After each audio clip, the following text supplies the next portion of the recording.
સૌથી પહેલાં તો મારી તમામ લોકોને ખેડૂતોને એ અપીલ છે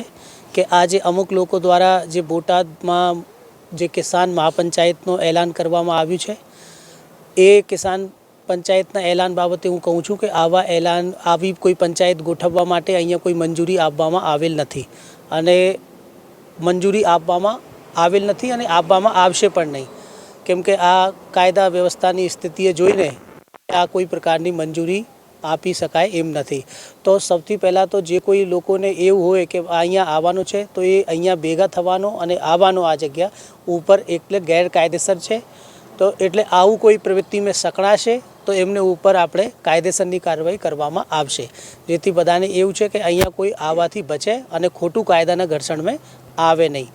બીજી વસ્તુ છે કે અહીંયા અમે આ જે અમુક માણસો દ્વારા આવું એલાન થયું છે તો અમે આ સાવચેતીના પગલાં રૂપે ખૂબ એટલે બંદોબસ્ત બહુ સરસ રાખ્યું છે। એ બંદોબસ્તમાં અમે હું પોતે એસપી તરીકે અને પછી 4 ડીવાયએસપીઓ, 15 જેટલા પીઆઈ, 50 જેટલા પીએસઆઈ છે, પછી બીજી 1000 જેટલી પોલીસ અમારી આખા જિલ્લામાં કાર્યરત છે, જે નાકાબંધી પોઈન્ટ ઉપર છે, બીજા આપણે કહીએ કે જે મેઇન જગ્યા આપણે માર્કેટિંગ યાર્ડમાં છે ત્યાં છે અને બીજી પેટ્રોલિંગમાં છે, એટલે તમામ ટીમો અમારી સતર્ક છે। અગેન હું બધાને ફરીથી કહેવા માગું છું કે આ જે